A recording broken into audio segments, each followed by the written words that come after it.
Most people talk about love, but very few study it. Bro, 600,000 subs, over 630 interviews with single individuals, married couples. Now it hasn't even been a month and you're married. He found himself living one of the greatest lessons he ever taught. Intentionality. I think that's the word for both, is to be intentional about whatever your encounters are with the opposite sex. Because love doesn't arrive when you expect it. It arrives when you're prepared for it. And if you guard someone's heart with intentionality and just let somebody say, hey, listen, I'm not looking for marriage off the top, then people know how to have healthy expectations of what that relationship is going to be. Choosing honesty on purpose, building partnership on purpose. But the numbers don't lie.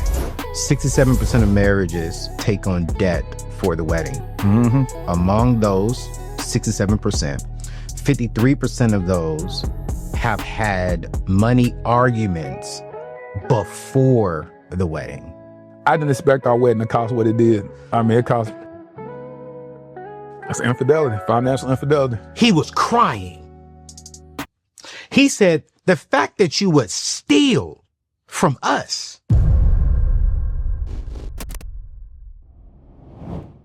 Bro, 600,000 subs, over 630 interviews with single individuals, married couples. Now it hasn't even been a month and you're married. I will call you a student of love, a student of relationships, a student of being single throughout your years of interviews, years of expertise, and now you've practiced what you've been interviewing and preaching. One thing that you've learned over those interviews for single men and for single ladies. For single men is that, depending on where the man is in his life, intentionality. I think that's the word for both, is to be intentional about whatever your encounters are with the opposite sex. Whether you want marriage, say that. If you just want something casual, say that. And if you guard someone's heart with intentionality and just let somebody say, hey, listen, I'm not looking for marriage off the top, then people know how to have healthy expectations of what that relationship is going to be. Now, what would you say to Christian people? Because we are living in a generation, if we're being honest, that some people don't want to be married, bro. And that's okay. And they're Christians. Yep. You know, they're 40 years old and people say, oh, no, that's not like God for you to be alone. And that's not practicing Christianity if you want to be alone. Because let's be honest, how are you going to be a Christian and abstain for the rest of your life, right? Throughout your expertise, and I'm curious, you even talk about this in your latest book that's coming out here within a couple of days, Student of Love. What would you say to that single person that says, you know what, Latera, I don't want to be married, but I truly do love God still, though? I think that's safe as long as you've been honest with your own emotions. When you start talking about, Paul, he never got married. And so Jesus never got married. So a lot of times we try to demonize singleness when some people have the grace for singleness. Yeah. I don't have the grace for singleness. I just didn't. I don't have the grace for singleness and expect to practice abstinence for the rest of my life. That's not my testimony. Yeah. And so, but some people do. Some people, I've spoken to people who have been abstinent for 21 years, 28 years. And I'm like, what? And they still desire marriage, but they have whatever grace that is to be abstinent for 21 plus years. Yeah. So that's a different story. But those people may end up never getting married, and they would be fine saying that they honored God for 20 plus years, honoring him from a physical standpoint of not having sex outside of marriage, and honoring him with their life, devoted their life to them. I just know for myself, I always speak for myself. Yeah. I just didn't have the grace for that. Man, I agree with you, brother. I don't have the grace for that. I can't wait to, I'm dating. And I can't wait to find it. I got to go on record, y'all. Put me on this camera right here, Ed. He beat me. He said he was, so he said he was going to beat me. On my last show with you, bro, you was like, I'm going to get married by the end of 2025. That's what I said. Now I got to ask you this question up front. Were you already dating my sister, man? Not at all. You weren't dating her? I didn't even know who my wife was when I said that. We went on our first date March the 18th. And I did my show with you in January. So March the 18th, we had our first date. And I didn't even know. Like I knew of her because she was my friend for about 1 year and 4 months by the time we had our first date. Right. But we basically friend zoned each other. We were just friends. And then in the end of February, I had a dream about her. I had a dream that she was dating somebody else. And throughout the whole time of us knowing each other, we knew that we were dating other people. No big deal, no jealousy. But that night I had a dream that she was dating somebody else, and I woke up jealous. And I woke up mad. And I called, I was like, hey, yesterday you said you ran into this guy. It was a guy, she was out in another state because she works or whatever nationally. And she was with her cousin, and her cousin's friend was trying to hit on her. And she was talking to me. He said, he trying to hit on me or whatever. And I just laughed and got off the phone. That next morning, I had a dream that they had sex. And I woke up the next morning angry. And I was like, did you have sex with that dude? She was like, what are you talking about? She said, good morning. I said, good morning. Did you have sex with that dude? And she was like, what are you tripping? She said, no, I didn't. What do you mean the guy I just met yesterday? I said, why am I tripping? But I felt, she ended up telling me later from her studies, that's called mate guarding. When you start building a connection with somebody and you start mate guarding, you start trying to protect them subconsciously. And I was like, what? And then from that point on, I said, that day, I said, I want to take you on a date. I want to take you on a date to see if there's more to our friendship. And I said, tell me your earliest availability. She said, March the 18th. I said, cool. I booked the flight right then. I said, I'll be flying to LA March the 18th to take you on a date. And once we went on our date, didn't look back. Listen, if you're building wealth with your partner, you need to protect what you're building together. That's where trust and will comes in. Look, we talk about generational wealth and legacy all the time, but here's the real question. If something happened to you tomorrow, would your family be taken care of? Trust and will makes it simple to create a will, set up a trust, and make sure everything you're working for goes exactly where you want it to go. It's affordable, it's online, and you can get it done in minutes. I want you to head over to anthonyoneal.com/trust will. Again, that is anthonyoneal.com/trust will, and protect your legacy today. Because love isn't just about building together. It's about protecting what you've built. A beautiful wedding, man, and thank you for allowing me to be a part. No, thank you for coming. Your celebration, man, and your union. We're a money show, bro, and I did some research. 67% of marriages take on debt for the wedding. Mm-hmm. Among those 67%, 53% of those have had money arguments before the wedding. Now, two-part question for you. How has the money conversation been with you and your spouse? Because both of you all are prime in y'all's particular spaces. Right. And then as a student of love from interviewing, I'm curious, what has been your study when it comes to money and marriages and money and relationships? From the financial standpoint of our own marriage, I didn't expect our wedding to cost what it did. I mean, it cost $150,000. $150,000? $150,000. 150? 150. You gotta say 50. 150, bro? Yes, and I didn't expect for it to be that. I wanted to get married in Dallas because Dallas was a whole lot more affordable to have a marriage. LA, everything is 3 times, you can Google it. Yeah. It's 3 times the cost of any other market to get married. So our initial conversation was where we're going to get married, which would dictate how much this wedding's going to cost. Right. When I proposed to her in LA, and even getting the decor and all that for the engagement, I said, oh, I can't get married in LA. It's too expensive. And so I was like scared to have that conversation. And then I said, let's just have this conversation. So I did an interview with Essence, and I told Essence, we're deciding between Dallas and LA. My heart was 100% on Dallas. I had a church on hold, Concord Church on hold. We was going to get married in Dallas. I just had to convince her to get married in Dallas. So I was like, here, you can guide it. You pick where you want and all that stuff. But in my mind, I was like, we ain't getting married in LA. And I would plant seeds like, LA is too expensive. LA is too expensive. It doesn't make sense to spend this kind of money. It doesn't make sense. And then she had a conversation after she found this particular venue for the reception. She said, can I at least just have it in LA? I'm going to be moving to Dallas. Can I just have it in LA? And I said, all right, this is the first part of husbandry is compromise. I said, look, it costs too much. She said, listen, we'll split it. We'll split it. We'll, on the cost of everything, I just want it here. And I said, bet. Let's do split the marriage? We split the cost of the wedding. Absolutely.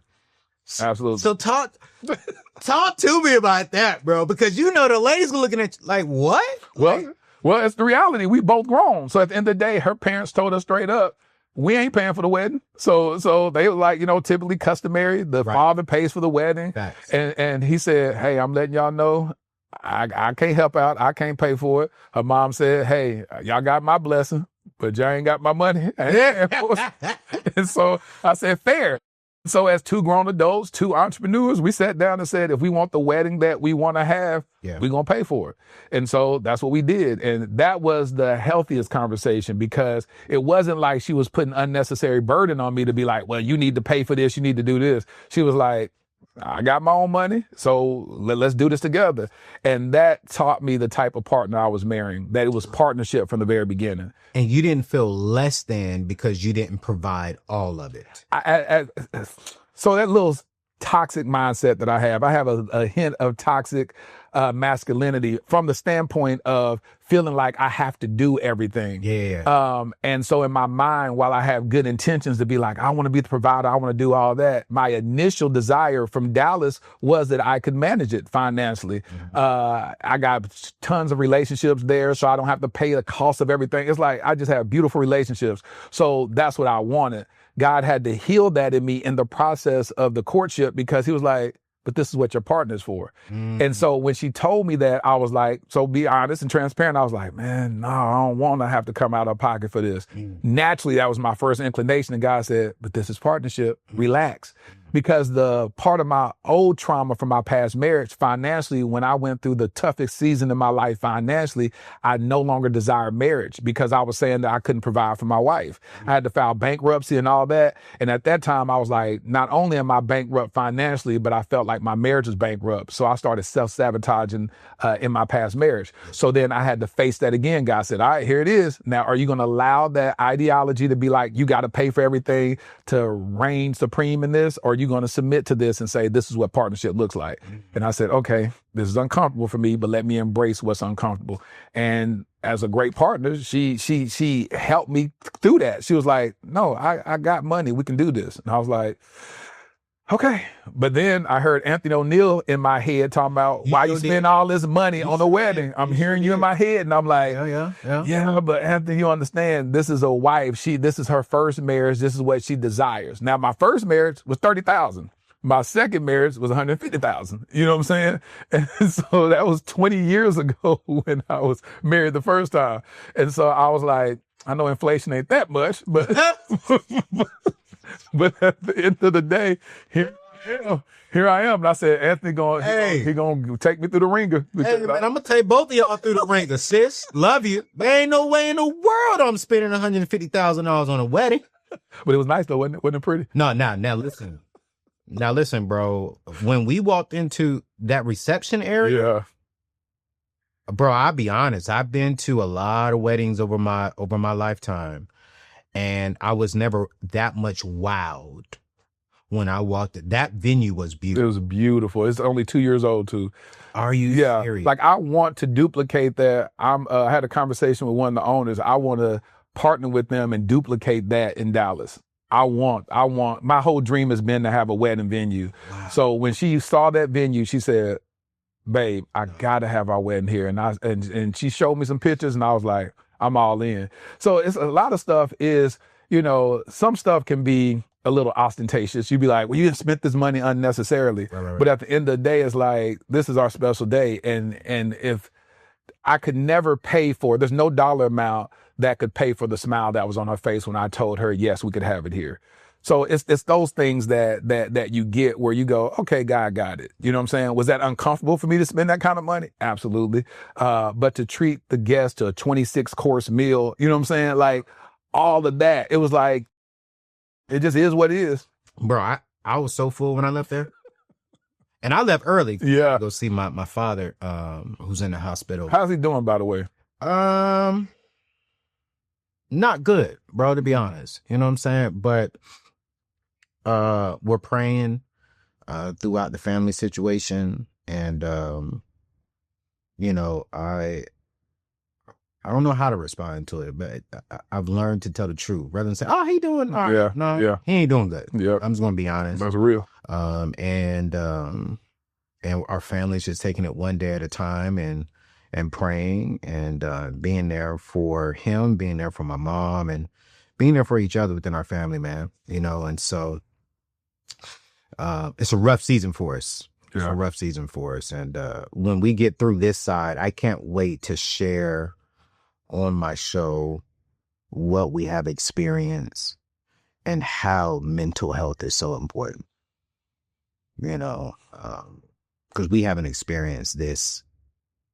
I've never experienced something like this within my families, and I got 2 sets of families, right? So I've never experienced this before. But is this your biological father or the stepdad. one? Yeah, stepdad. Yeah, it's my stepdad. So, and I love how you always say my father, and I have to ask the question because you look at them both the same by a way that you explained it. Yeah, man.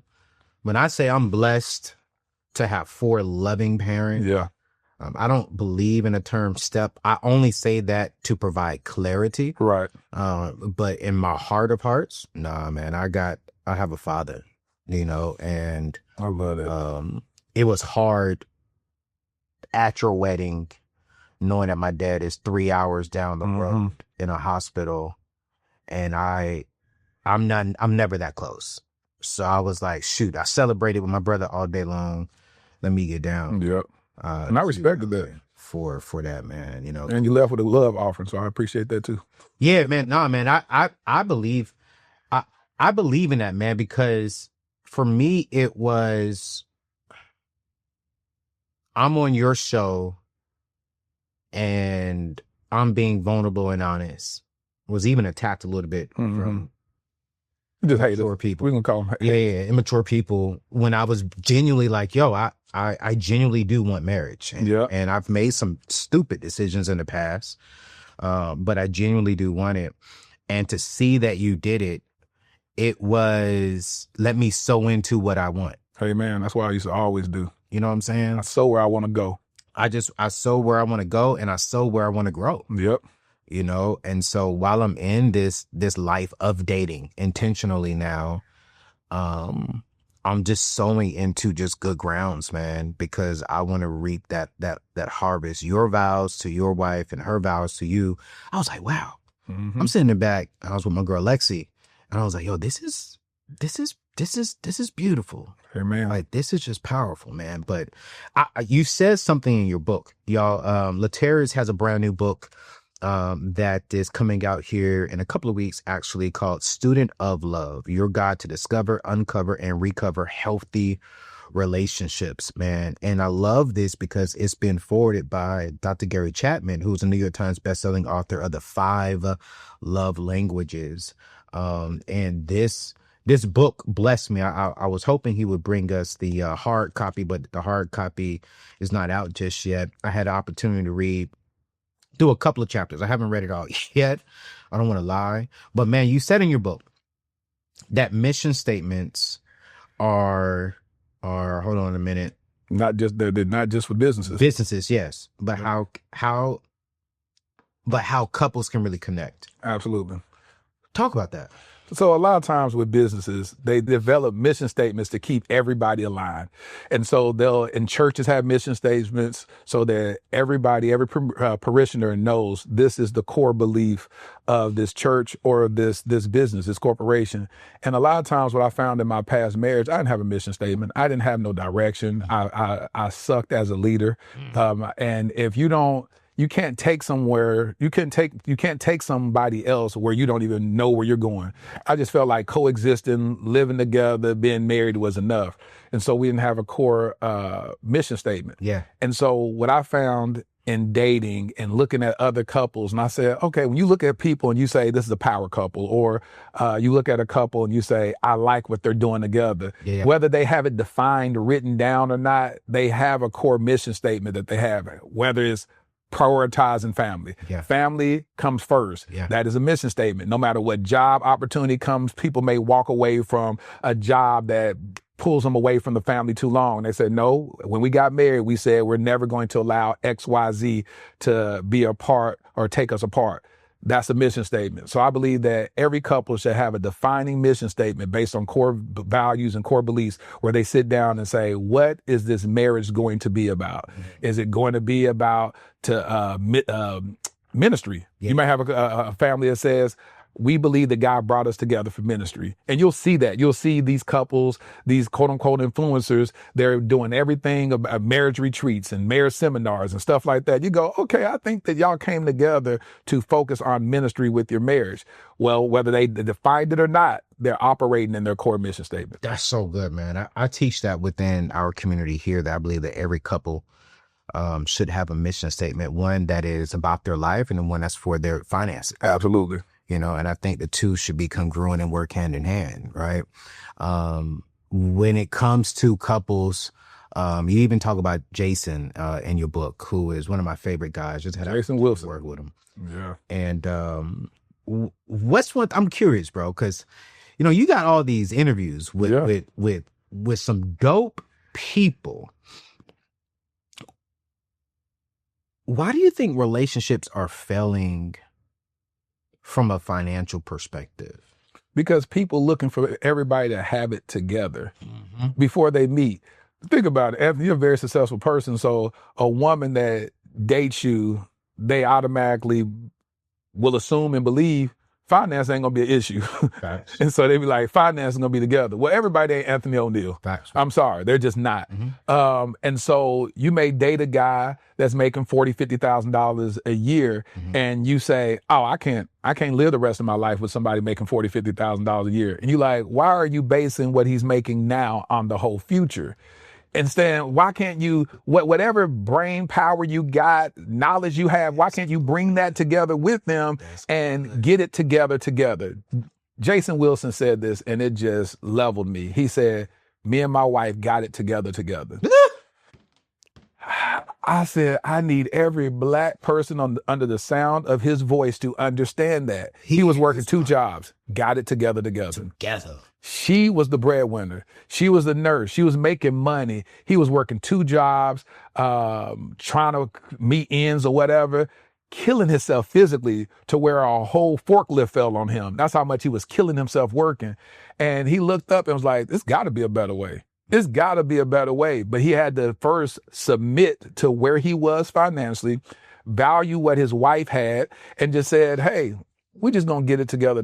Yeah. And so when I talk to different couples about that, Nona Jones and her husband, you know, same situation where she's out, and they came on the podcast, she makes more money than him. When she started working for Meta, she was making way more money. He's a pastor. Right. If his ego got in the way and was saying, oh man, I mean, as a man, I need to make more money, I need to do this or whatever, then he could sabotage his relationship out of ego. And she like, but isn't this our money?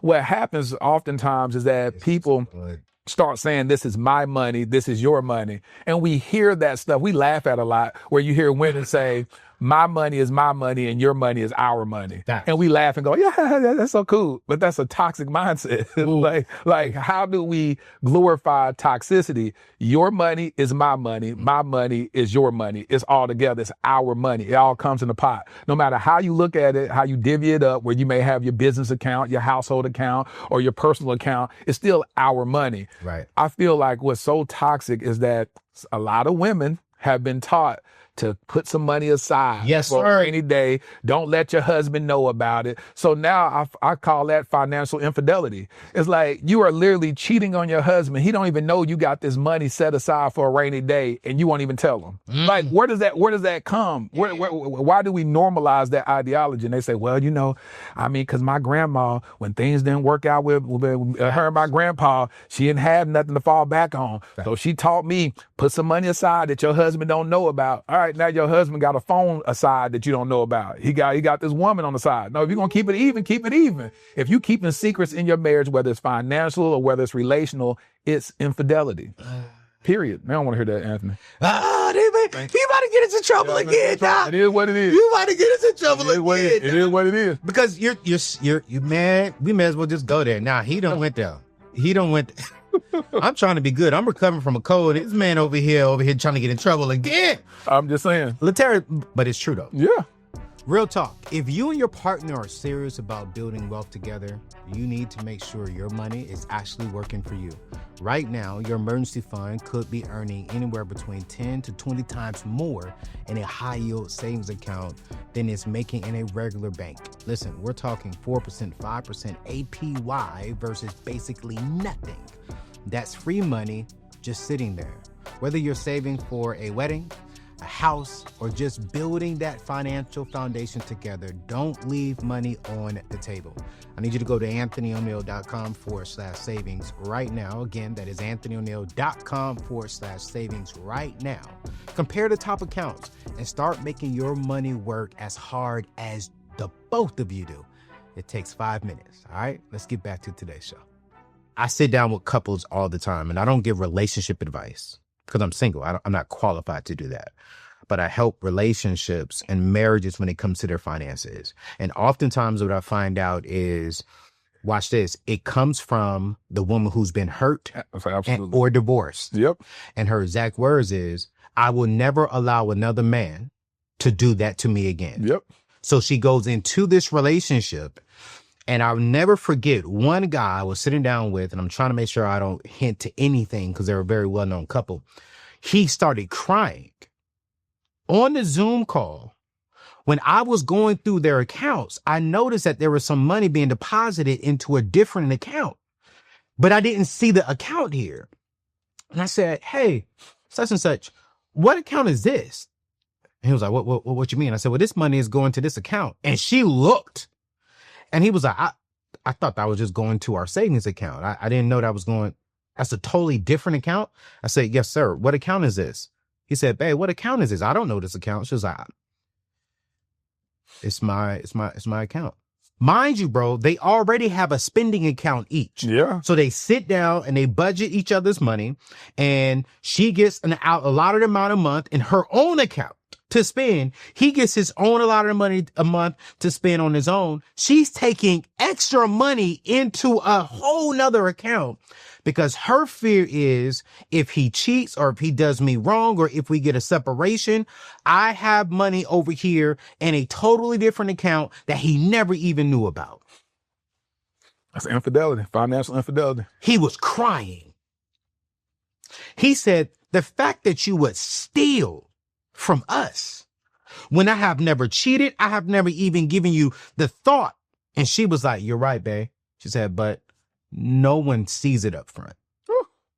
God. And she said, and I didn't see it up front in my last 2 marriages.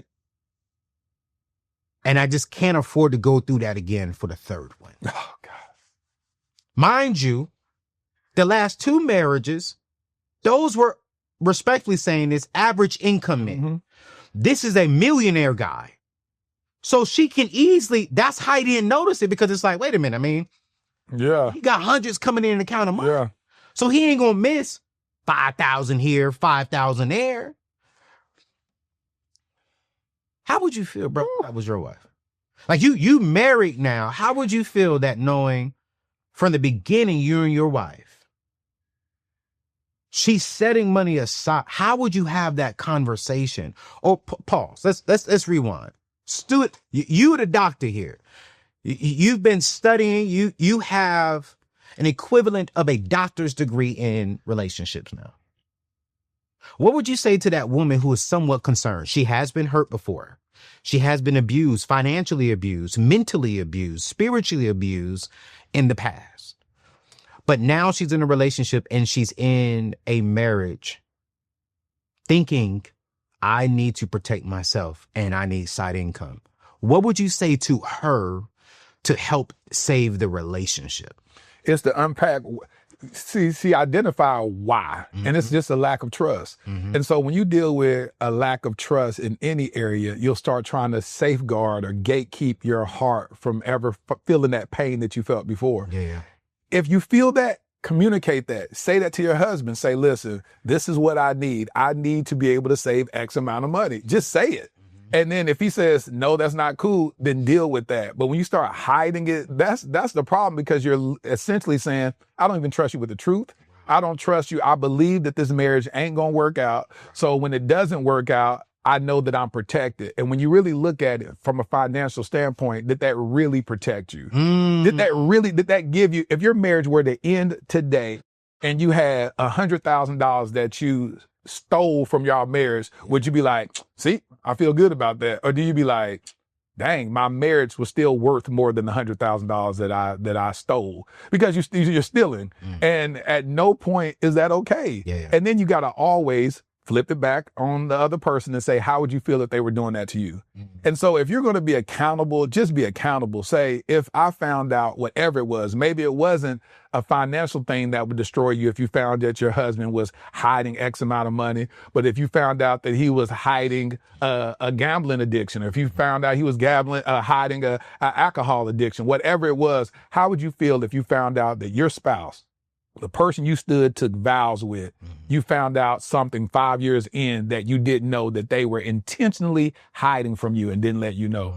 That to rebuild trust like that, it would be hard. It would be an uphill battle, because you'd be like, do I really know you? Yeah. So the first question you asked me, how would I feel? That would devastate me. Yeah. Oh, it would devastate, because you don't have to lie to me. You don't have to tell me what it is. And if you say, can I just keep X amount of money aside? Then I'll be like, go ahead, whatever you need. Make whatever make you feel good, go feel good. Wow. Because it's not going to be necessary. It's not going to be needed. And what happens subconsciously, I believe this, I haven't did research on it, but if you start planting seeds in the end, protecting yourself from the end will come. If I literally said, I'm going to every single month, that's an intentional thing.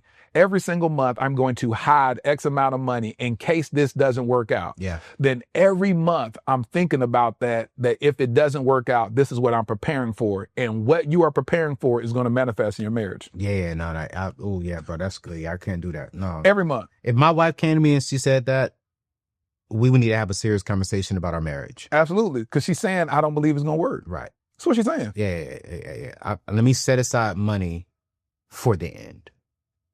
Because you're setting aside that money. So if it never ends, we're never spending that money. The money's just sitting there. So sooner or later, you're saying it's going to end. Rather than, how do we work to make sure that our marriage never ends? That part. How do we work to make sure that together we're building something substantial that our children's children can be grateful for? But instead of building for the future and our children's children and building a legacy, we're building towards separation and divorce. That part. And that just will never feel good to me, because why stand and say vows with me, and these beautiful vows that you even said that we said to each other, we meant that. But what if in the back of my mind, I had in my mind, well, I'm saying this right now, but I really got this in the back of my mind. I really got some side chick I'm dealing with. I really got this bank account that I'm hiding from her. I really got this, and I'm standing pretending. When I got married, it was all in.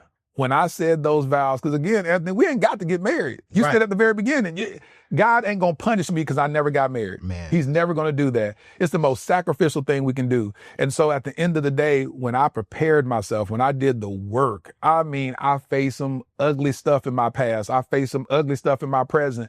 And in writing this book, that's what I had to do. I had to say, who am I? What is love? I know we've been taught about love. You can go to 1 Corinthians 13. It tells you what love is, but then playing that out keeps no record of wrong. You know, love is patient. Love is kind. What does that really look like? And when I had to start exercising that in my own life, I had to say, okay, let me be a conduit of love, that relationships that don't work out, be okay that they don't work out. Yes, sir. Don't ideate over it too much. Feel like you're such a failure. It wasn't supposed to work out. If I could tell anybody, if you could focus on what God is about to bring into your life versus what didn't work out, you'll spend more energy on and time and your spirit from a healthy perspective on ideating over what God can do versus what didn't work out.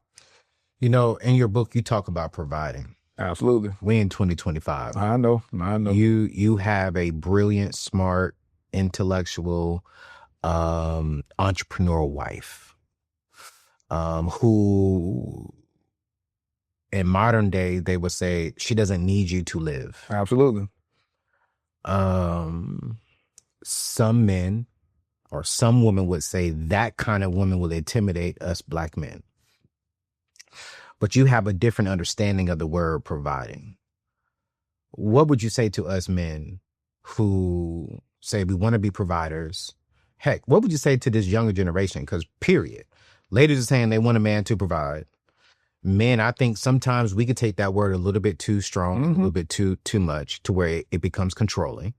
But in Student of Love, you really break down your thoughts about providing. What's more important, providing for money or providing overall? Providing overall emotional. It was a study that came out in 2020 during COVID that most women aren't finding men that they could marry because they're not emotionally what women want. A lot of men, we find out, and we think about it, back in the day, that's all daddy had to do. Go work, go pay the bills, Sure. and it was cool. You know what I'm saying? Yep. Now women want to be talked to. Women want to have conversations. Women want you to be more soft. You know what I'm saying? Yeah. They want all this extra stuff that we were never taught. It was go provide, pay the bills, and the wife will be happy. Yeah. Now women want you to, go on trips with them and do all this intimate stuff with them. Go to the spa with them, do couples massage and stuff. My dad wasn't doing no couples massage. He wasn't doing none of that stuff. And so it's all of this stuff that's necessary. So I believe that the comprehensive man doesn't just provide financially, and he may not be the one that's solely providing, but he has to provide a safe space for his wife where her desires and dreams matter. Think about it. Most of the time, especially, I'm 47 years old. Okay. So I grew up in an era where a woman's dreams didn't matter. I didn't even know if women had dreams when I was growing up. It was like, you support your husband, that's it. Right. Your husband, if your husband is a pastor, you are by default the first lady, whether you want to be that or not, and you support him. Her dreams, whatever she had growing up, it was never even murmured. Facts. And so that's how we were taught. Now women have goals, they have ambition, they have dreams, they have callings over their life. And so a man providing that for his wife to say, what is it? That's the first question I asked my wife when we were dating. I said, what is it that you want to do? What is it? I said, what's the dream that you put on the shelf that you never chased and you said, I could never ever do that? I said, what is that dream? I said, because that's the dream I want you to take off the shelf, because I believe God brought me to your life to help manifest that dream. And she was like, wow, it's this dream that I had before. It's called the belief gap, where I want to do this motivational stuff for people to bridge the gap from between unbelief and belief and help people to accomplish their dreams or whatever. And she said, but when I tried to do that in the past, I had no following. I had nothing. I tried to do it and I only had a couple of followers. So it didn't take off. It didn't do much anything. And I put all my time and energy. I invested in these courses. I did this and I had no following to do that. Yeah. I said, dust that dream off. Yeah. And I said, I guarantee you in the first year or so of our marriage, God is going to give you the platform and give you the community that now you can live that dream out. And she was just like, wow. What's so funny is, man, one of the things God convicted me on, I want to say earlier, mid 2025 was in my dating, stop asking the surface questions and start asking, how can you best serve? That part. And so now, while I am dating, my very first question is, what are some of your dreams? Not even just dreams, what's your vision? That part. Because I think oftentimes men, we look for a woman to support our vision. But my vision is already strong, that my vision should support and lift up her vision. Absolutely. And now when I'm dating, that's my question. And the response gets me sometimes. Wow, what they say? Because sometimes the ladies don't know. They don't even know. Yep. And so they're like, wait, no one's never asked me that. Yep. And I'm like, no, I understand. I'll give you a week. Think about it. And I come back and I ask in a week. That's good. The problem that I'm having, and I need you to pray for me on this one, is it kind of turns me off when you can't tell me eventually what you want to do. You're talking about a week later, they still can't answer? Sometimes I even given them about a couple of weeks to a month, and they really just can't really identify what they want to do, because I think sometimes ladies will look at men like yourself, like myself, and some of my other counterparts within my brotherhood, right? We're successful. Well, babe, I could just be a stay-at-home mom. Yep. One of my friends would say, that's what I need. Yeah. But for me, I'm like, I just think that my vision is too big for just a woman who's going to sit at home and just raise children and spend my money all day. But will she come support you, though? I'm with it. But it's like at the same time, I do believe that women have something amazing that she can fulfill what God put on the inside of her while also supporting me. And I can continue to do what I do while also supporting her, but we're supporting each other and helping each other, and we become one. What if that come in stages? So I think, like that too. Yeah, because what happens is a lot of times, and this is what I had to tell myself this, that what I'm 47, she's 37. Mm-hmm. I'm marrying her at 37, taking vows to spend a lifetime with her. She has a company, a thriving company called Doorhawks. She does great. But she even said, I don't want to do this no more. She said, I want to sell my business.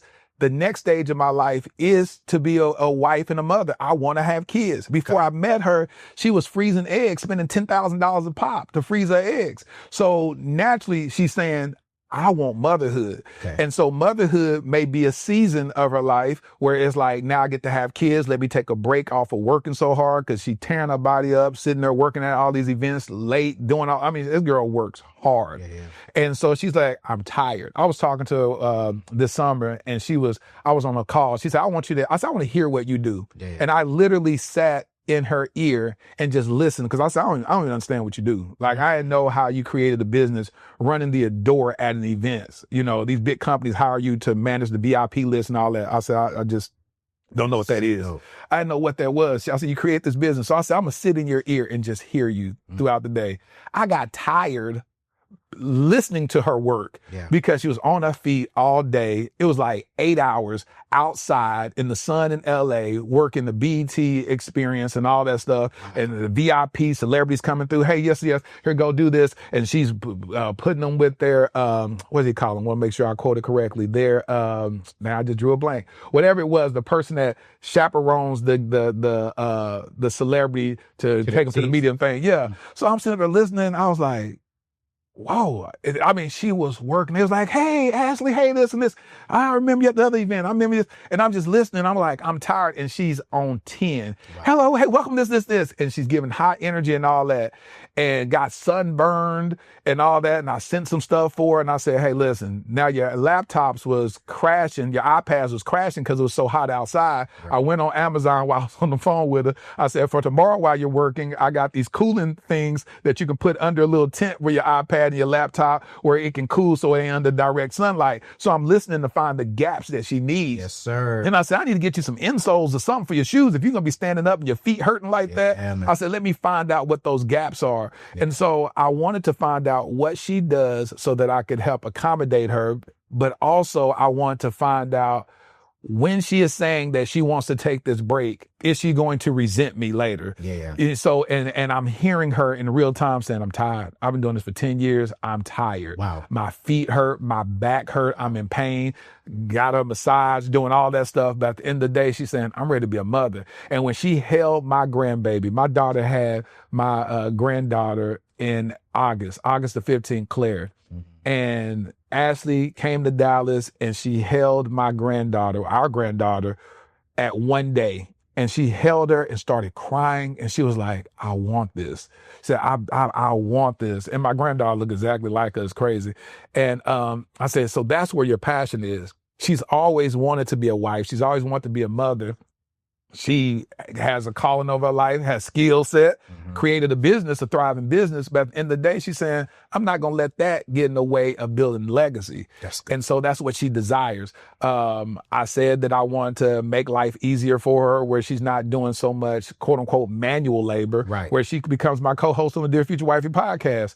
And we have these conversations together. When I was vetting, I wanted to meet a woman that I didn't have to force to do that. Is that something that you desire? So when I began to talk to her in a dating, where I said, what is something that you put on the shelf, where she wanted to do motivational stuff. So it's not something that I forced her to do. It's something that she wanted to do years ago before she ever met me, that just didn't have the launching pad to do it. So she put it on the shelf. So I'm vetting, hearing that, going, oh, okay. Then I'm listening to her speak. I'm reading stuff that she read, that she wrote when she was in elementary school and high school, went to a very successful private school through elementary and high school. And I was like, this girl is a brainiac. I'm a sapiosexual. I'm attracted to intellect.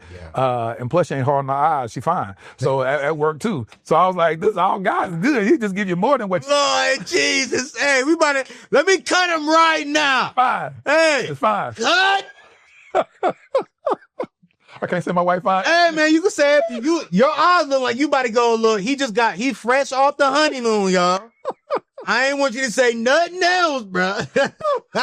Because them words was still going, she fine. And did what?